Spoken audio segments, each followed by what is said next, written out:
When you show courage in the face of adversity, you change your life and others. The most provocative motivational speeches in the world won't settle for average and have triumphed through adversity. We are most inspired by people who have experienced difficulty and never give up. Luck is great, but life is meant to be experienced.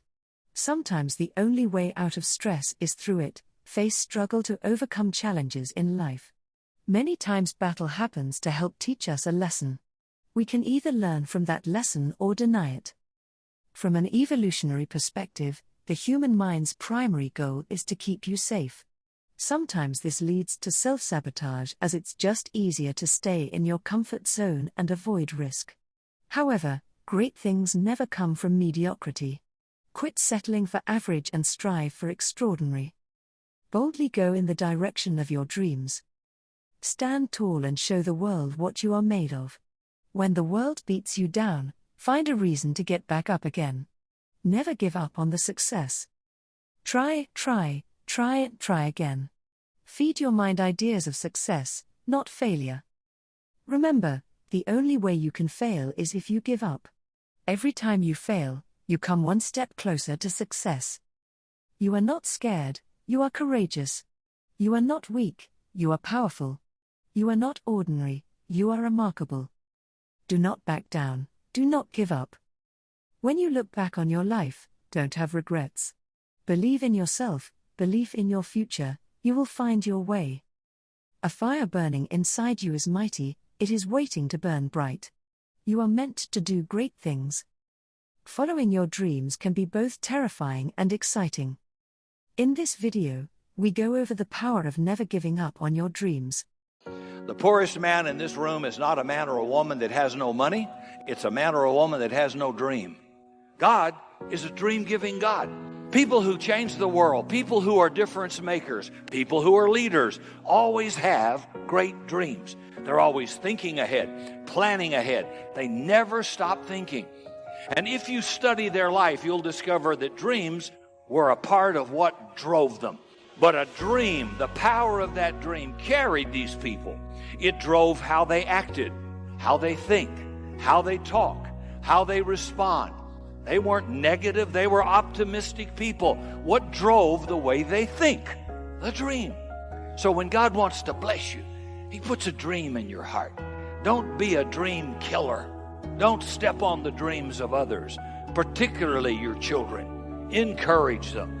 Great leaders and people always have a dream that drives them. That dream won't let them quit, won't let them give up, won't let them get too tired.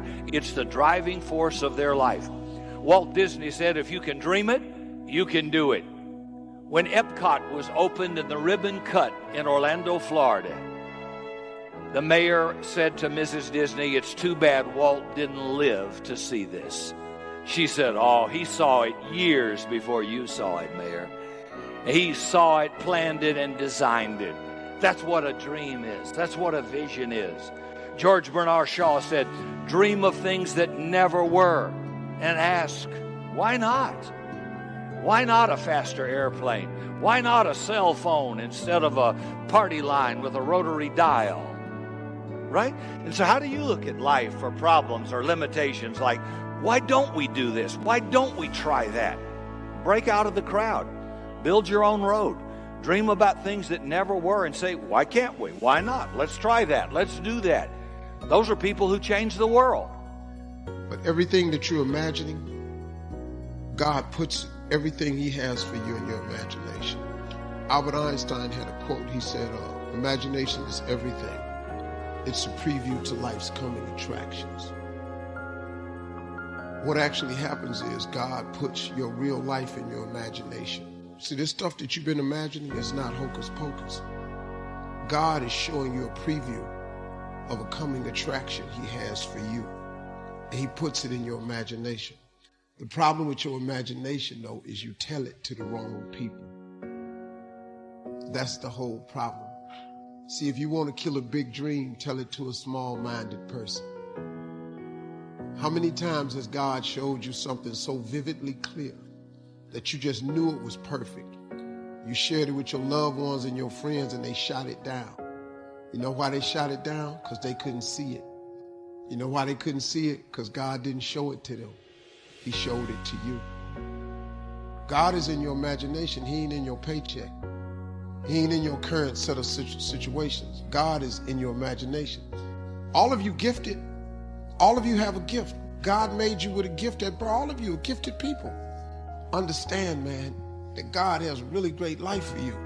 And he put it in your imagination. Be careful when you get a dream who you share that with, because people can discourage you, depress you, talk you out of it, and God doesn't want you to share that with everybody. If you're going to share your dream, share it with people who have already achieved what you want, who are not intimidated or threatened by your dream. They're already successful, and perhaps they'll throw you a few crumbs to help you on your journey and encourage you as some things. Your success will always be a threat to somebody else's insecurity. And not everybody will be excited about your dream. People will generally grow to the size of their problem, not to the size of their potential. Dreams help you grow to your full potential. You will either live up to your dreams or down to your doubts. Dreams motivate us. They inspire us. They fuel us. They're nuclear energy. They make you burn. They put you on fire. Most people lack energy today because they lack a dream. But I believe your strength is in proportion to your dream. Dream problems are the best problems. And if you're going to have problems, and by the way, I don't care who you are, you're going to have problems. Everybody has. The only thing common to all of us, problems. Jesus said in this world you're going to have adversity, tribulation, because you're going to have problems anyway. Well, why not have problems because of the dream you have? That's a good problem to have. But if you dream and you're going to challenge the status quo, you're going to have problems. Those are good problems because you're on your way to following the dream God gave you. If all people ever tell you who have victory is about their victory, and they never tell you what it took to get there and how many times they wanted to give up and quit, then you begin to think that there's something wrong with you. But let me tell you something. Everybody that's going to do anything amazing with their life is going to have to go through some of the similar things. Everybody. There's nothing wrong with you. You're just in training. Keep dreaming wherever you are. I hear people say, I'm too old, I'm too young, I'm a single mother. No matter who you are, no matter where you are, you can dream. Well, everybody's got an excuse, and excuses are the crutches of the uncommitted.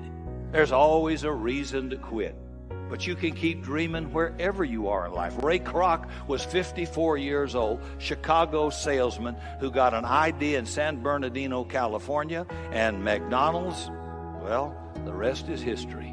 Moses was 80 years old when he got the dream and the call from God to be a deliverer. Colonel Sanders was 65 years old when he started his journey to Kentucky Fried Chicken. And every dream faces the frustration of delay. You know, I was thinking the other day, it's just better to face the frustration of delay than take a detour less than your dream. The old prophet Habakkuk says, though the vision tarry, wait on it, it will surely come to pass. But delay is not denial when God gives you a dream. If he has to prolong your life, he will, till the dream comes true. Habakkuk 2:2. It says, write the vision and make it plain, so that he who reads it will run to it. And even though it tarry, that means take a long time, wait for it, for surely it will come at an appointed time. You have to write it. If it's not written, you reduce your chances greatly of it ever occurring. Today's discipline will determine tomorrow's success. If you do what you have to do, when you have to do it, one day you'll get to do what you want to do when you want to do it. What you put off today will always cost you more tomorrow. Two main reasons our dreams break down. Number one, we quit believing in God. And number two, we quit believing in ourselves. I know people who believe in God, but they don't believe in themselves. I know people who believe in themselves, but they don't believe in God. Neither view will take you very far. It's God and us partnering together. Great leaders are dreamers. People who make a difference are dreamers. They understand the process of a dream. So why not dream big? Love big. give big, dream big, give big, forgive big.